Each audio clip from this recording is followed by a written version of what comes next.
UV light, great for tanning, semiconductor manufacturing, disinfecting, zapping bugs, and most importantly, for the fluorescence that's responsible for the super trippy black light effects we all know and love.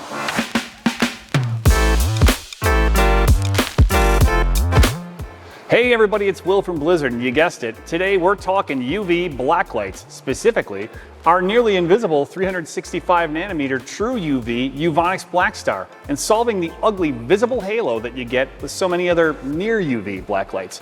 But before we get into it, remember to subscribe to our channel, Blizzard Lighting, so you get notified when we make new videos, have new products, or share our favorite light shows. Now first things first, let me give you a quick nerd explanation of UV light and the spectrum of visible light. And I do mean quick, because a physicist I am not. They wouldn't even approve the budget to get me a lab coat for this, but I'll do my best.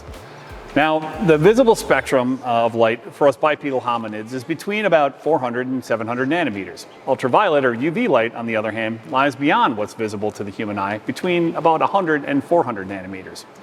Now, if the lower numbers are a little bit counterintuitive, well, it's because those are measures of wavelength, and the ultra, or beyond part, refers to frequency. As electromagnetic radiation propagates through time and space, shorter wavelength radiation necessarily has a higher frequency.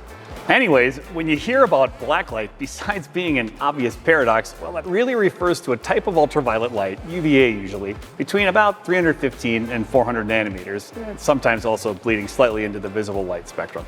And speaking of quantum paradoxes, I've got a really old cat at home, and think of old Dr. Schrodinger with great frequency.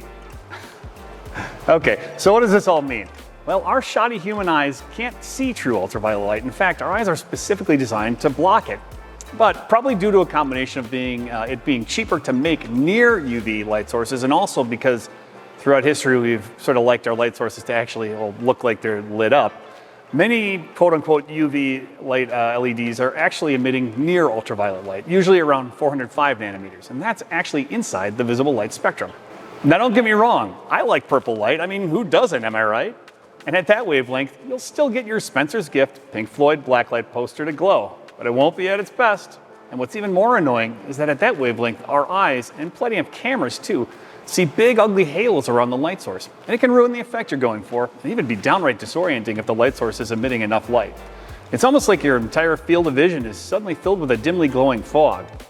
Quite frankly, I'm foggy enough as it is. So how do you fix it? Well, you want to look for an LED fixture that emits in the actual UV spectrum and therefore has little or no visible emission. Makes sense, right? But Will, where the heck can I find such a miracle of the silicon age? Fortunately for humanity, our UVonix Blackstar is just such a fixture. Now first, it's fitted with 12 super mega hyper output 10-watt true 365 nanometer UV LEDs to maximize true UV output. And as if that's not ultra enough, we top those LEDs with ZWB2 long-wave UV bandpass filters, which effectively block all non-UV emission.